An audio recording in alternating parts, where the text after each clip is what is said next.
My colleagues laughed when I told them I was mounting a manned expedition to the Void Star Cluster. That laughter turned to confusion and the questioning of my mental well-being once they realized that this had not been a well-placed joke, but a genuine statement of my planned endeavors. Like all rational beings in the galaxy, my people feared space travel like sentient cotton candy would fear the rain, and the Void Star Cluster's highest saturation with iota radiation made the construction of gateway travel anchors all but impossible, leaving their part of the galaxy mostly unexplored. Still, my decision to visit it remained, and I had good reason for it. Well, a reason, at least. It wasn't that I was immune to the terrors of space, far from it, but I had something my peers did not.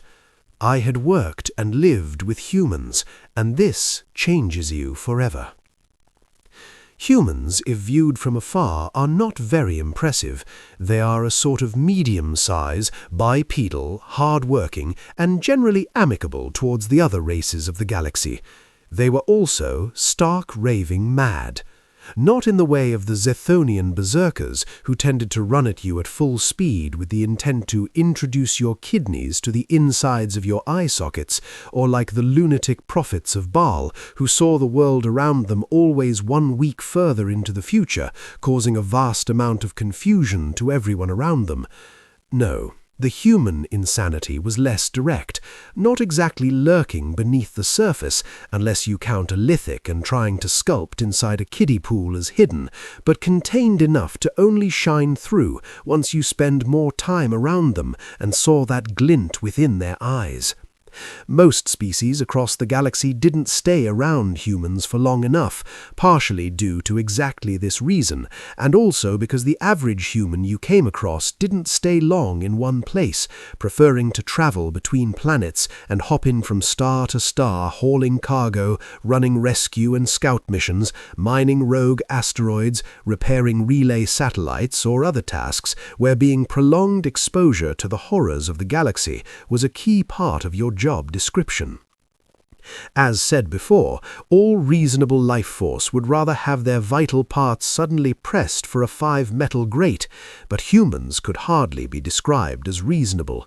They lived for it, and everyone else let them do their thing, as long as they didn't have to do it themselves.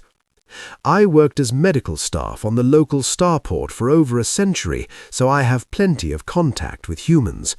Their constant galaxy roving made them a potential risk of spreading or catching diseases that, while harmless on their planet of origin, might cause fatal epidemics you imported into the sprawling cities of another species.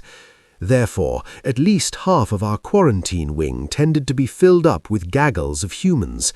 Humans, as it turns out, are not good at quarantine. First attempts at medical isolation ended with the human patients growing more and more aggravated to the point of damaging the rooms just so a mechanic could come in that they could chat with. A variety of escape attempts and containment breaches later, communal quarantine wings were erected in most spaceports across the galaxy, and I found myself as a general minder staying in contact with the human crew members who were eager for any opportunity to talk just to pass the time. So we talked, and I listened, and over the time I learned. I learned to understand the human mind, at least as much as that is possible. Humans barely understood their own minds, and after a few of them agreed to get their brains scanned just for curiosity's sake, that was not a surprise. Within the human skull lies a vast ocean of thoughts, emotions, and memories, unsorted and untamed, and their psyche swims within it like a sailor in a cosmic storm. Foolishly, I tried to connect myself to the machine for a deeper, scientific dive of human emotion, and then it struck me. Memories of degradation and disdain, of being seen as less than a person, a haze of self-loathing and burning anger, all uncomfortable and horrid in their own right, but almost a saving lifeline against what came next. A feeling of an oppressive grey mass closing in from all sides, that the speed of dripping tar crushing me slowly. I could feel my very essence being pulverized and siphoned out, all while a deep, primal dread of existential fatality crashed over me like a tsunami. 1,000,001 scenarios of what could be flooded my brain, explosions of potential all smothered and choked by the ever-enduring grey, dissolving into smoke and leaving behind nothing but regret and the bitter taste of wasted moments. I am glad that the human noticed my screams and convulsions quick enough to unplug me before I was reduced to a babbling mess. When I described the mot he saw, the human simply laughed and said something about "that's why he quit working in retail," as if those memories were not a constant avalanche of mind-shattering boredom, humiliation, and wanton cruelty. My kind excels in repetition and order. The concept of being bored had been foreign to me up to this point, yet through the senses of humanity it felt like my very soul was being tortured. The human spirit must have evolved some kind of internal defenses against its own self, simply to maintain, to function at any capacity. Only in closing up the intensity of some emotions, but in the constant drive to new challenges and dangers, which is probably why they not only endure, but enjoy space travel. Compared to retail, the constant probability of dying 1,000,000 gruesome deaths light years away from help must feel like the preferred choice. Needless to say, I didn't try to probe the human brain after that ever again, but I did enjoy the company of humans more and more. Trying to see the world from their eyes, a galaxy of wonders with too little time to see it all, feel it all, experience it all. An existence where staying in one place, be it your body or your mind, was slow creeping agony, knowing that the time gone by was not only gone forever, but could have been spent with doing something, anything that kept the fire within them burning. And fittingly for having been subjected to this world view in a quarantine wing, it was infectious.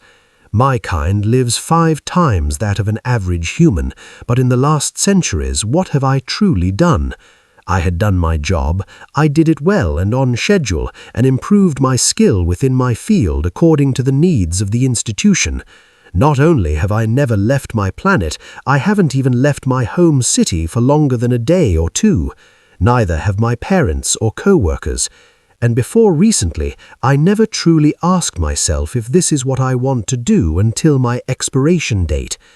The humans around me were only a fraction of my age-old age, yet they had lived more than I had. So I made a choice. My choice. The Indomitable was an old cargo ship overhauled for expeditionary purposes. A field-ready human crew awaited me in my local starport. Saying goodbye to friends and family, which was an unusually emotional event, I once more checked the inventory list for the coming journey. The Void star cluster was a long way off, and from what the captain told me, they were planning to take the scenic route to get there. It would take months at best, and even if it went well, I would not be making it back to home to safety for at least another year, if it went well. This was horrifying, the first thought that came to mind as I made it to the loading ramp of the human ship. I am risking it all just to satisfy my curiosity, and it absolutely terrifies me.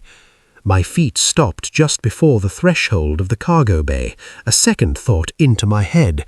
But at least it will be better than retail. With a faint smile, I stepped on board.